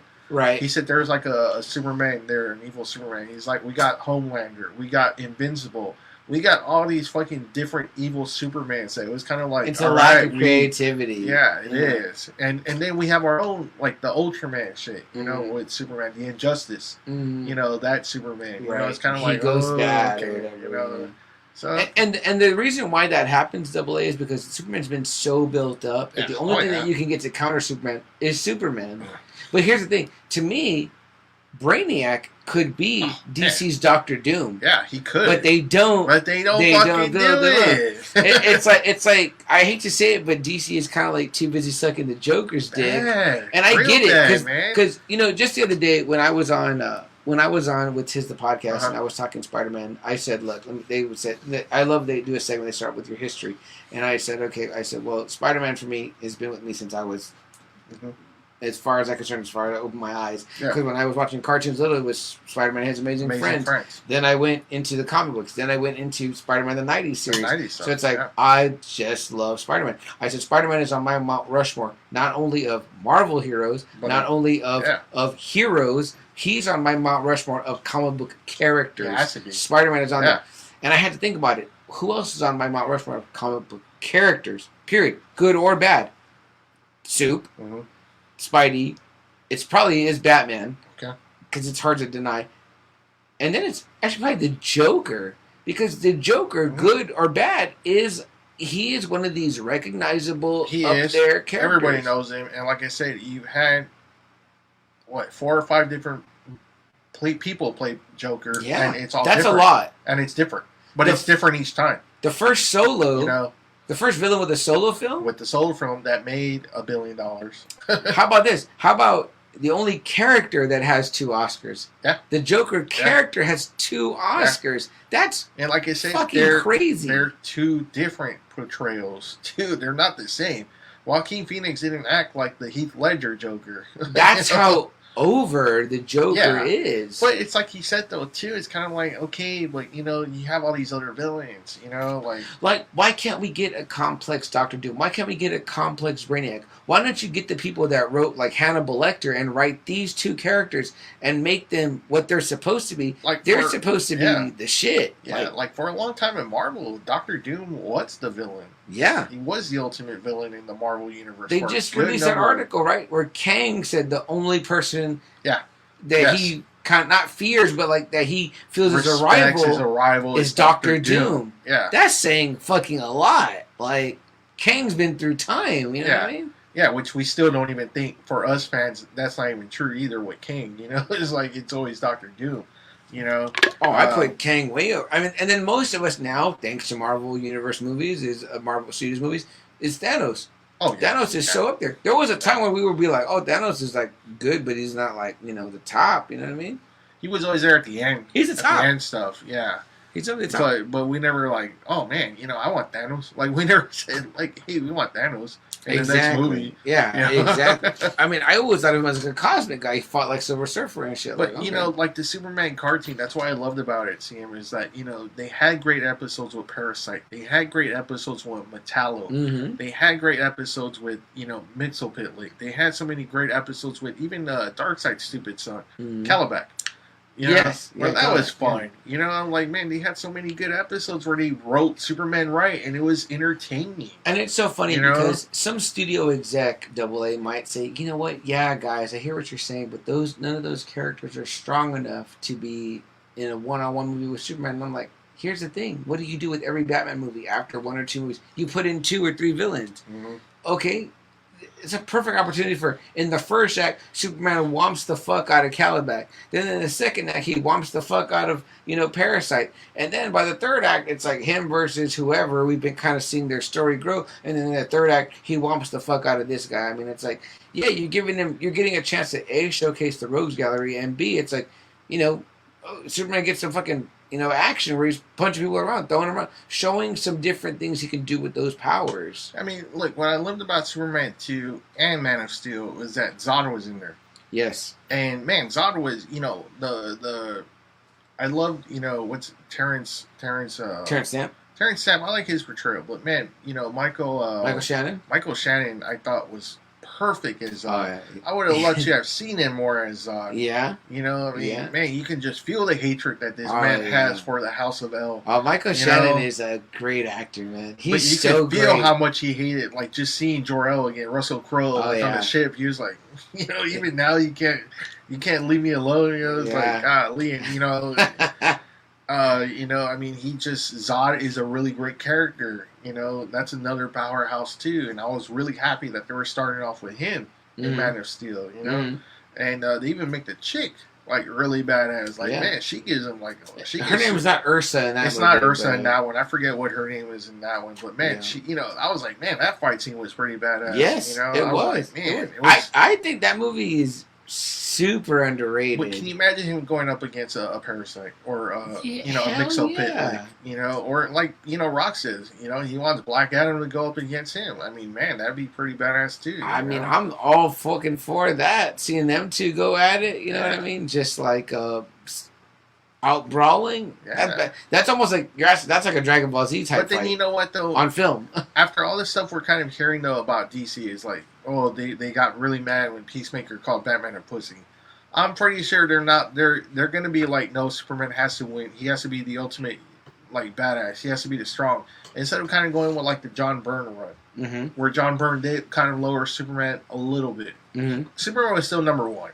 That was never any doubt during the John Byrne run. He was still number one. He was still able to go one-on-one with Darkseid and beat his ass.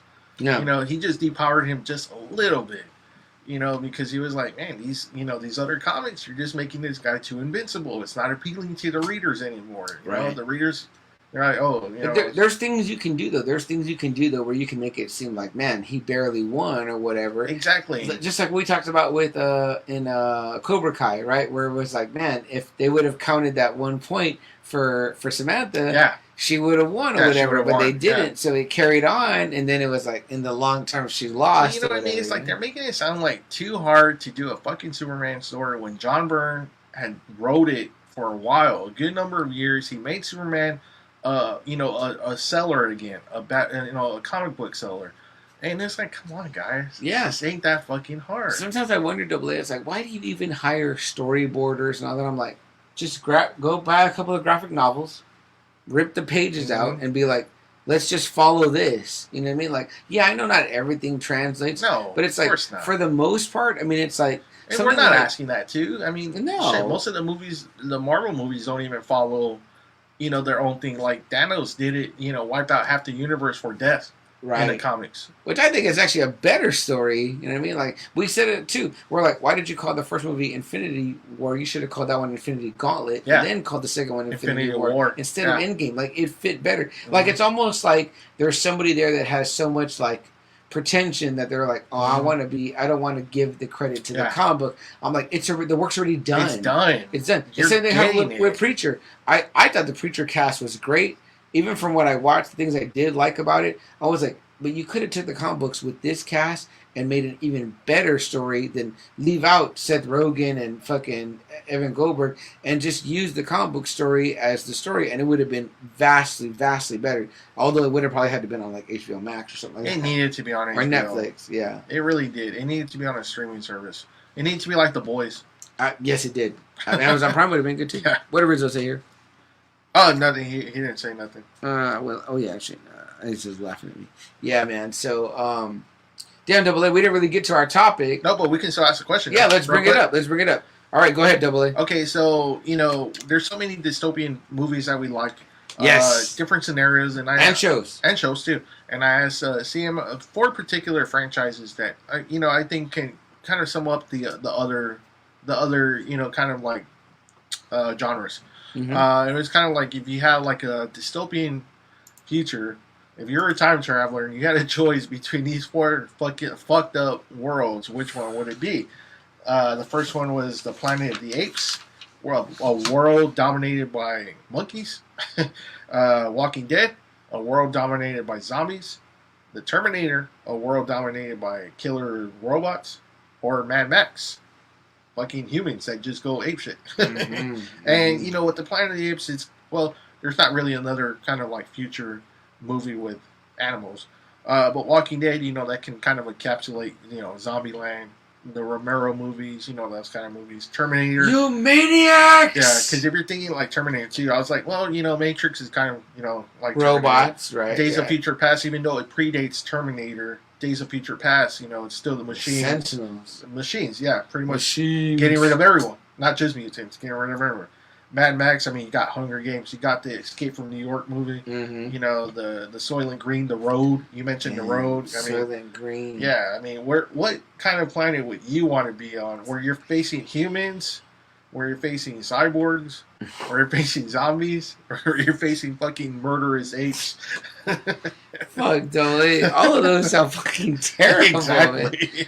And then you had brought up the time machine too, where the Morlocks are. The fucking Morlocks, man.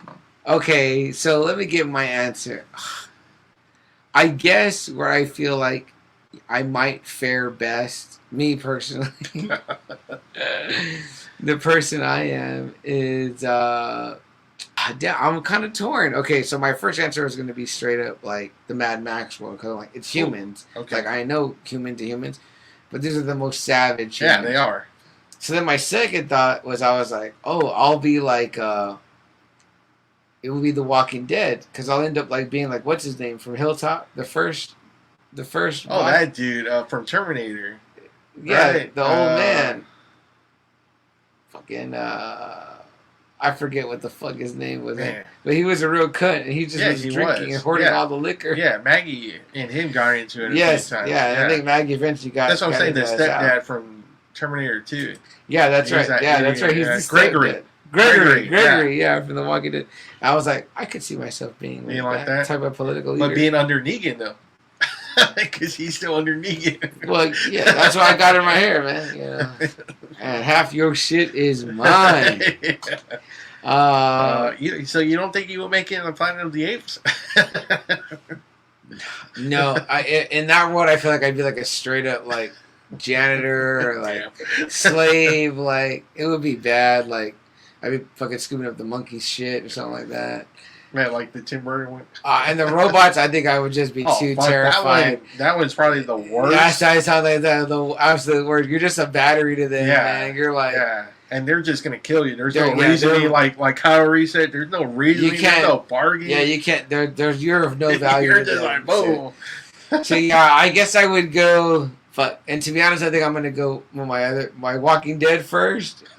Is the Gregory the life that I can handle the most, and then it would be the fucking Mad Max, the Mad Max world because it's just humans, but then monkeys, and then the worst one, the one I don't want to live in the world ruled by robots, which it seems like we might be on that way.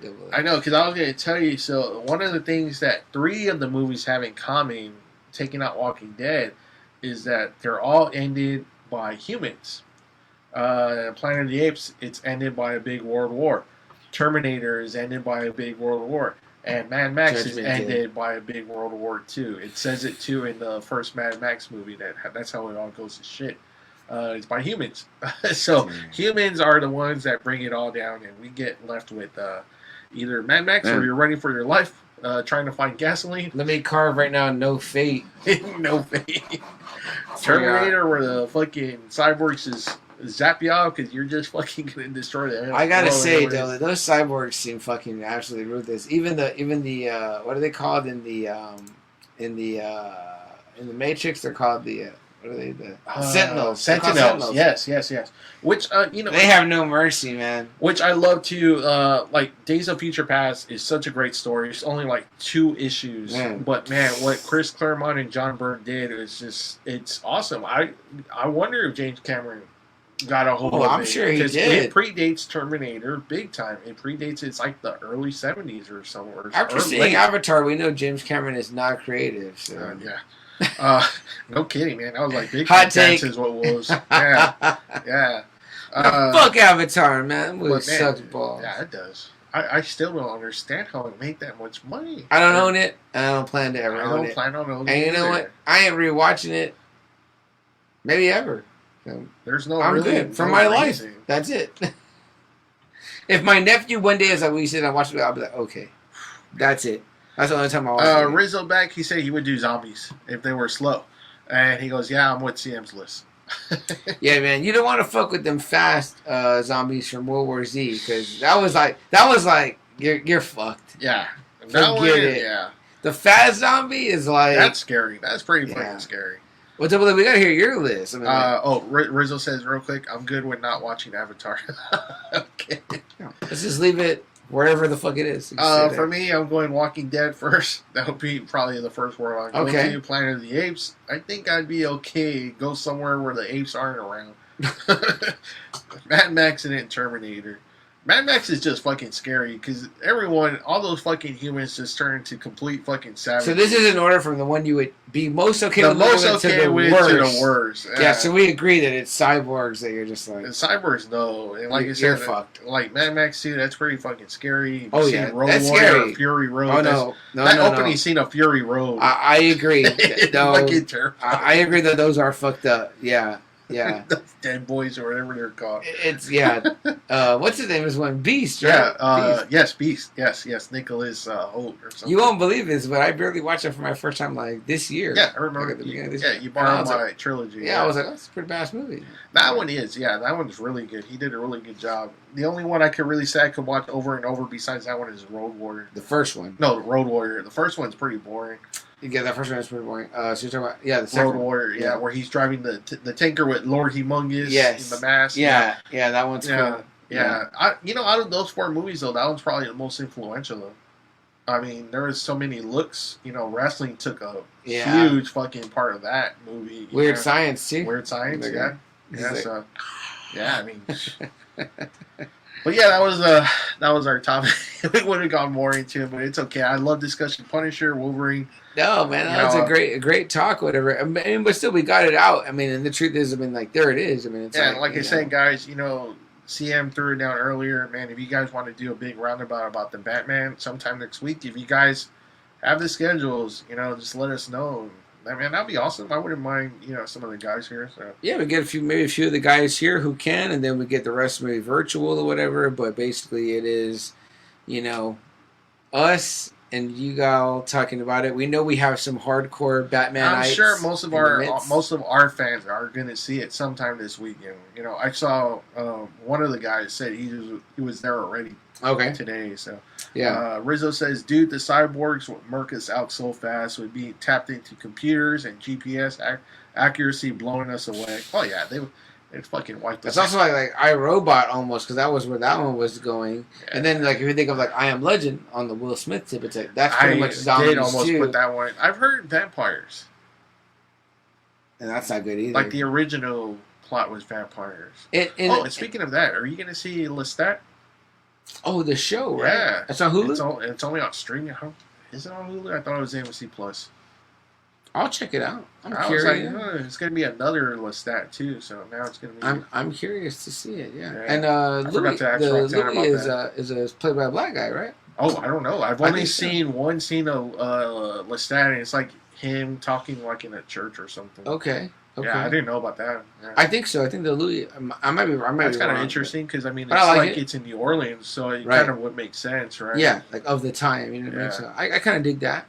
Plus if it's maybe more like accurate to the books, and that's gonna be hard, I guess, to get into. I guess for certain people that are more into Interview with the Vampire than the Anne Rice books. Right. So. I'll check it out. Because I love vampire shit. It's on one of the streaming services. I was like, damn, everything's just fucking going straight to streaming now. Everything. It's the way to go now, man. I mean, I think people feel like I can tell more story. Now. Yeah, you can. That's a great part. Is you can do a whole 2-3 movies in one season, And if you make it look cinematic too, then you just feel like, oh man, That's what I love about Marvel, that they have Disney's bankroll. Is that they can, and man, those shows have been just fantastic. Do you remember a few weeks ago, maybe months ago, when we were like, man, I've been feeling like watching The Mandalorian again. Yeah. And then it was right before Boba Fett. Then Boba Fett came out, and then not that long into Boba Fett, we get The Mandalorian. We were both like, ah! Yeah, almost 3 episodes of Mandalorian work that we got were like, hell yeah. It was kind of dude, it totally scratched that Mandalorian itch. We both were having oh man. And then the ending, we even got an ending with them leaving. Dude, so great. I saw the other day, I think Jerry D posted in our group, it was like a Moon Knight thing. It says, imagine you're watching Moon Knight, and on episode 3 you get, boom, the Mandalorian. Yeah. I was like, yes! Fuck yeah, I can't get enough. Just let him be in everything, man. It's so awesome. And, I know I showed my wife where it was Wonder Woman 1984 was on. It was his first part coming out. Uh-huh. And I told her, I was like, look, that's a Mandalorian. She was like, really? What? And she goes, oh yeah, I can see his walk. I was like, you can? Damn. I was like, okay, shit. They have that technology that call that gait recognition, the way your gait is, the way you walk. Yeah, she was like, oh yeah, I can tell by his walk. I was like, oh, okay, shit, because I didn't think he walked like Mandalorian as Maxwell Lord, but I was like, okay, shit. He was like, man, Maxwell Lord. Life is good, but it can be better. Life is good, but it can be better. Yeah. Shit, Double A, great fucking episode, man. It's rare that you and I just do just kind of a talking heads type episode. Usually I reserve those for when we have to be solo. We have no choice. Keep it open. But yeah, I mean, great. I mean, Rizzo, anything else from Rizzo? Oh, gate recognition. What the fuck? Riz, I'm glad you came and hung out, man. Me and Double A just kind of shooting the shit on a Thursday. Meant to be an episode totally dedicated to what dystopian future would you least like to live in? I mean, I think we all agree it's the cyborgs. They all fucking suck. So I mean, dude, the cyborgs have no mercy, man. Yeah, they just Well, like I said, the Mad Max shit is pretty nasty, especially if you're stuck in Australia. Oh yeah, but at least if you're like human versus human, you're like imagine like maybe there's a world where I can like overpower him or get lucky or he slips and break his neck on a banana peel or some shit. You know what I mean? Like, okay, cool. You know what I mean? And like, then the zombie planet is just like, fuck. I mean, yeah, with the zombie planet, it's kind of like Rizzo said. You're hoping that maybe it's like the slow zombies. Yeah, but even then, it's just like it's just a fucking zombie planet. Yeah. Damn. Yeah, like I feel like no matter what happens in The Walking Dead, I'm like, well, hasn't the world thinned out quite a bit? You would have thought, but yeah, like, I've been killing zombies for like but that's only in one part of Georgia. I mean, we haven't even gone to Texas, right? Fuck. Yeah, so. I'm like, and nobody in Russia, the Russians that's right, like found like the fucking nuke tanker and try to fire it off. Like, come on now, like I don't know. No one's that smart, man. No one's that smart. That's right. We're waiting for the end now. Those episodes have been great, right? Real quick, I know I asked this in our group a while ago, and I think you kind of answered quick, but I kind of want you to think about it just a little bit. Mm-hmm. Favorite adaptation of a Stephen King novel? Is it Shawshank? Would you say like absolutely Shawshank? I thought about it quite a bit. Because it's kind of weird. I want to put that like on a different pedestal. Say we take out Shawshank. What would be like your number 2 Stephen King? Like you're like, man, you know what? This is actually a really badass fucking adaptation. I really liked it a lot. So, okay, I want to think about it longer, but I want to ask you real quick. Like for you, would The Shining be out because it's so different? Like the movie is so different. No, because I mean, there's still parts, right? I mean, I've never actually read The Shining, but I mean, there's like a lot of parts. Like from what I understand, he just hates that Jack is already just fucked up before the hotel. Well, because he said it's supposed to be more cabin fever in his book, as opposed to like him being just then pushing him into being a fucking psycho. Well, I think they kind of lean a little bit more into like the whole him and Danny. Well, but there's also like there's evil there. Like there's a haunted. I'm not saying it's not. It's not possession, but it kind of does possess him or whatever. Oh yeah, it does. Yeah. Yeah, and then like he doesn't use in the book. He doesn't use an axe. It's a hammer or a sledge. It's a sledgehammer, like a croquet mallet. Oh, okay, it's a croquet mallet, which like has a different vibe. It doesn't feel as deadly, but also it's kind of more scary because like you're getting whacked with that fucking thing. Yeah. Like, which he uses in the TV one. In the TV one, right? They get it back. Yeah, they call it in the book. They call it a roque mallet. Oh, okay. What else is different? There's a couple other. I don't know. To me, it kind of disqualifies it because the differences are so to adapt it to film. I'll tell you what though, the movie Shawshank is a lot better than I agree than the book, and it's only 100 pages. Yeah. That's what's weird. It's kind of like it's only 100 pages, but it seems so much better. It's funny how much of that guy's stuff I love, but it's funny to think about. Like I've never read Misery, but I love Misery the movie. You know what I mean? I've never read put them side by side. I'm gonna think about it more, like you said. I'll have an answer for you next episode. Yeah, because I saw Dead Zone. I just love Dead Zone. The score is really good. I want to see that one. Cronenberg's direction is good. Yeah. Christopher Walken that's probably my favorite performance after Deer Hunter. Wow, that's saying a lot. Because Christopher Walken kind of falls into that trope where he kind of starts acting. Yeah, Christopher Walken. Like kind of like Al Pacino became like in the 90s. But I love Christopher Walken as Christopher Walken. That's the thing. I'm like, he's like, I had this watch up my ass. Yeah. I'm comfortable. Hey, you know what? That actually might be his third best performance. Actually, was that one pretty stellar or whatever? To me, the man can do no wrong. But the Deer Hunter, man, if no one's seen the Deer Hunter, can we get Christopher Walken in the Marvel Universe already? I think he needs to. Has he not been in there? I don't think so. Probably not. No. Can we get Christopher Walken as Galactus? Dang, that would be funny. I'm hungry. I need a planet. Find me one. That'd be fucking funny. Yes, I'm for it. That needed to be in the other Fantastic Four movie. Yeah, man, totally. Totally. Yeah, man, Dead Zone. Martin Sheen fucking kills it too. Dude, I want to see it. Is it streaming somewhere? No, I don't think it is. My nephew is wanting right now to watch through the Alien movies. but he wants to watch in. Man, he might not like the first one too much. Well, oddly enough, he said he wants to watch in chronological order of this series. So we started with Prometheus. Oh, that okay, yeah. Shit. So we're about halfway through Prometheus right now. Sat through it? Well, we're about an hour in. And I think he might have like a different image in his head because like it took me a long time to appreciate Alien. Like I had to move out and watch it by myself to like really appreciate it. I told my girlfriend's older sons who were big fans, and I said, man, I said part of the allure of Prometheus to me was seeing what you saw in Alien. Yes. You know what I mean? Yes. I said, so he's not getting that because he's going to go in with that. Yeah. Right. But I do admit, he was like, as I was watching it and I was watching him watch it, I was like, I could feel he was kind of getting bored because there's nothing really happening for like a long time. No. But we're about to get it, we're right, we paused it, we're right at the part where it's about to get good. So, and I'm a little worried because I forgot how intense that back end is. That back end is pretty intense. Covenant's a little bit better.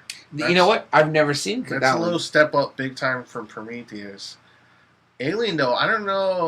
We'll probably watch it in the daytime. I told him that it is scary. I said the first one is scary, and he said, "What do you mean?" I said, "If he say he got kind of scared of Predator, he might." Yeah. For sure. Now he says he wants to go back to watch the one we missed. Which the only one he didn't watch was the one he got scared of was I think it was AVP 2 or whatever. Okay. For some reason in the beginning, I think it starts out in the sewer and it's dark. Yeah. And when I watch movies like that, I put us in the living room and I make it dark in there. Yeah. So that's kind of a lot. Yeah. So I said with Alien, I'm like, we'll watch it at the day. Like I'll keep the shades open a little bit because that one freaks me out. It's like a horror movie. That one's like a straight horror movie. Yeah. So, but we'll see what we get. I'm hoping he'll like Aliens or whatever, and it's a chance for me to kind of rewatch. That one he might be a bigger fan of. The Space Marines? Yes, because it's a lot more action. Right. Yeah. Right. So I'm looking forward to kind of watching. So you're gonna watch even like Resurrection? He says, he says we're gonna go. I bought a 6-disc set AA. It's like supposedly all the way through to Resurrection. Wow. So because it's Aliens, Alien 3, Resurrection, and then we've got Prometheus and Covenant in there. Yeah. And then you're even watching the 2 AVPs. Wow. Well, yeah, we've had those yet, but we'll probably go back and watch it at the end. Although we were kind of saying it's not really canon, right? Because according to the Alien series, there's no alien. The xenomorph doesn't appear until Prometheus time when we see that one get born. But according to the Alien versus Predator, it's like they already existed because they go to Earth. So. You know what? That was just a cool thing. That I thought that was cool. Dark Horse that just did in the 90s. I thought it was badass. Those are badass. And Predator 2, the famous scene where they have the alien head. Yeah. So. the fight was, I was like, the fight's pretty worth it. Yeah, I hate that they make the Predators suck ass all the time. I mean, they just suck balls all the fucking time. Alien? No, Predators. Oh, yeah. Man, the aliens kick their asses. Oh, yeah. The aliens are badass. They even won. I would say they won at the end because he pops out of that one fucking Predator at the end. Even in Prometheus, I was watching, I was like, wow, even the version of the alien that's here is like... Yeah, the fucking engineers, got their asses kicked. Yeah, still better. I was like, oh, man, y'all suck balls, man. Like, y'all are no match for the fucking aliens. No. What does Rizzo say here? He says... Banana peel. Okay, the banana peel. Hilarious. Man, it's cool that he wants to see all those movies. It's just, man, he might not, like... Yeah, it's going to be fun for me to watch through with him. No, it's going to be cool, but it's just, man, I think he's just thinking, there's going to be action. Right. That first one is like a slow burn. Oh, very slow burn. Which I love that. I love that about that one. Yeah. You know what I just saw the other day? Double A was on TikTok. It's a dad. He goes, he's filming, but he's saying, I've been waiting for this moment since they were born, and he's watching Star Wars with his 2 girls. They look like they're probably about like between 8 and 10. He's filming them, and you can hear in the background the part. You know what I mean? And it's like, then he turns to the screen. The wife's there too, and it turns to the screen, and it's like, no, Luke, I am your father. And the little girls are like, oh my god, and they're so hyped. And like he's like, you know, he's like, you can see his little typing the captions, and he's like, I've been waiting for this moment. Yeah. He's like, you know, is this parenting done right? And I said, man, I wish I could remember. I wish too. That. And I said, not only do I wish that I could remember Khalil's moment with that, I wish I could remember my own moment with that. I don't remember that at all. Like I really seemed like I always knew he was his dad. So, dude, one day, your kids may bring you grandbabies. And one day, that's gonna be the time. Yeah. One day, my girlfriend's kids and my nephew may bring grandbabies. We got to make that happen because I would love. Now, how are you doing that? Not have knowledge. How are you doing that? Are you gonna show them all the way through and ruin that, or are you gonna do like how we saw it, the original trilogy first, and then the prequel? You know what? It's gonna be so hard because for them in the information age to avoid it if they know we like it. But so what if they don't even? What if they don't dig? Like, what if they don't assume Star Wars is not even in their world until we show them? How are you going to do it? Are you still going to do the original trilogy like how we saw it, and they get that big surprise? Yeah. No, yeah, you show it to them the way we saw it. You have to do it, right? Yeah. Like that? Yeah. Yeah, it makes you wonder, though, right? Is it more devastating the other way? I'm not trying to kill the kids' hopes and dreams. I just got to show them and then be like, no, but I mean, if they're watching like part 1, 2, and 3, you're just kind of like, oh, okay, shit. So, you know, when they get to Star Wars, they're like, oh, look, it's Luke when he's grown up now. Right. I don't know. I don't know. It's hard because, that's. I would say the way we ingested it. Yeah. Because I always think about how me watching them first. That's just one of those shocking moments, you know. You're just like, oh shit. Now let me ask you a question. What age do you do it at? Because they digest information so fast now. Because Khalil had already seen the original Star Wars trilogy when he was like little. He was watching them on DVD. That gold box. Yeah, I remember he was. Yeah, you know, he was into it for a while because he would keep playing on and he watched and he was pretty little. See, that's like another movie that you're just like, man, they have to like really kind of pay attention to because like. Yeah, like even if I asked him like, hey, when did you first see that? Like, you know, Vader was Luke's father. He would probably be like, well, I don't remember exactly, but he just kind of knows. Which is like for us, right? We just kind of like grew up knowing. Yeah, and it was like, oh, I always knew, whatever. Which is weird. You know what I mean? Like that's. You know, we didn't get, like, that surprise moment, no, you know. Not like everyone at the theater. Man, I would have loved to have been at the theater. That's so something that I wish I could capture. You know what I mean? Can you imagine being even a guy our age or whatever, you know what I mean? But even imagine a guy younger, 20, 25 years, you know, just going to movies with your buddies or whatever, like, oh, man, like, I love that first. Let's go check this out. Yeah. Oh, my God. I would just... I can't imagine what it would have been like. It would have been incredible. Like, I wish I could remember my moment realizing that. Like, what? That's amazing. It's amazing. But, Double A, man, it's been a show. It's been a hefty one without a lot on our topic, but I loved it anyway because it was an open kind of forum type thing. Anything else you want to add, say, do? No, just... let me see. Watch Batman, and because next week we already announced it. That's going to be hopefully. I think it's going to be our topic, right? Even I think if we can't get the guys, with or without them, I think we're going to be talking Batman. But we've thrown down the gauntlet and we've thrown the batarang right at Anthony Caruso from Tip the Podcast, and it's going to be Jerry Davila Friday, right? We'll be back Friday. I think we'll be back Friday. Right. Yeah. Right, okay. Yeah. Jerry Davila totally right at Christmas. The boys from Not Watch This, Lucky and Joe, and even the new and young up and comers. Nene and Brandon from Let's Talk Geek for a sec. We'll throw the battering over at y'all too and say, hey, do you guys want to chat Batman for a little bit? We'll tell you what, you can swipe our audio and use it on your own show if you want and give yourself a free episode. We'll let you off the hook because, you know, we do this shit live. So, yeah. Real quick, Rizzo says, I didn't get to have that moment with my daughter, but... when she found out that Clark Kent was Superman, she was like, what? Nice. Very nice.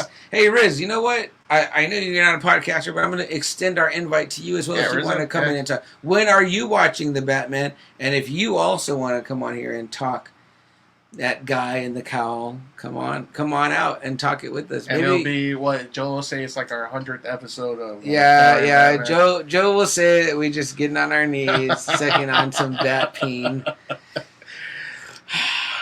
Oh, it's our duty. He said he's going to go try and see it on Sunday. Cool. Oh, okay. So Riz going a little later. Okay.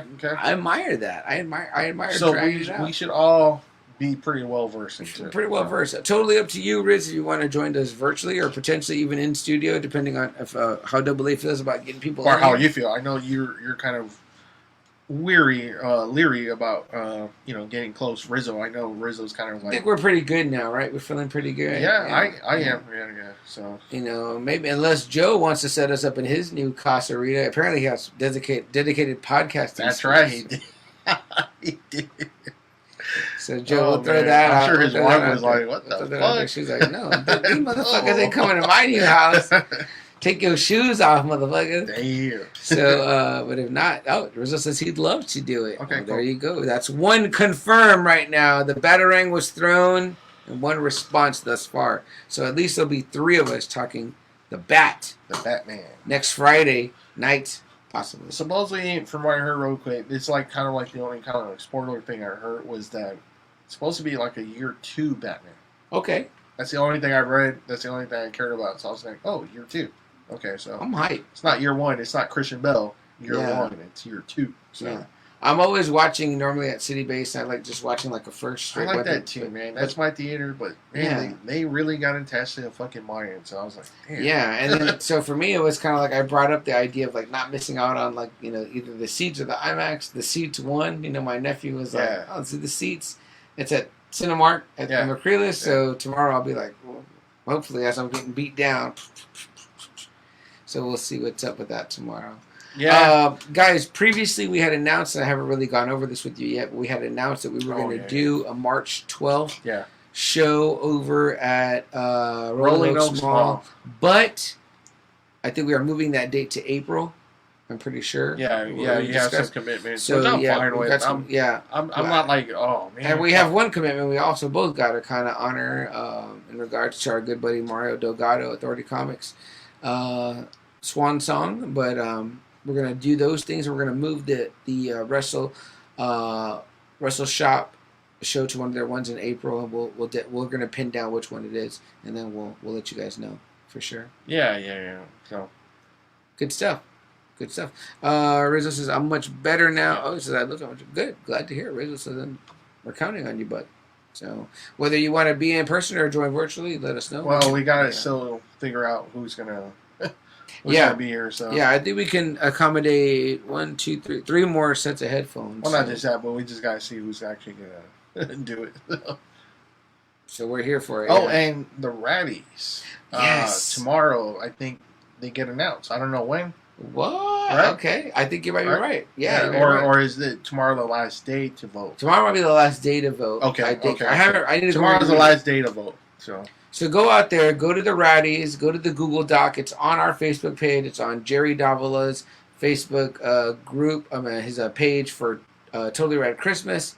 Click on the link. It's just a Google Doc. You got to vote in every category, but make sure anytime you see the AA and the CM, you vote for us. And if you just see one of the other, then vote for that one.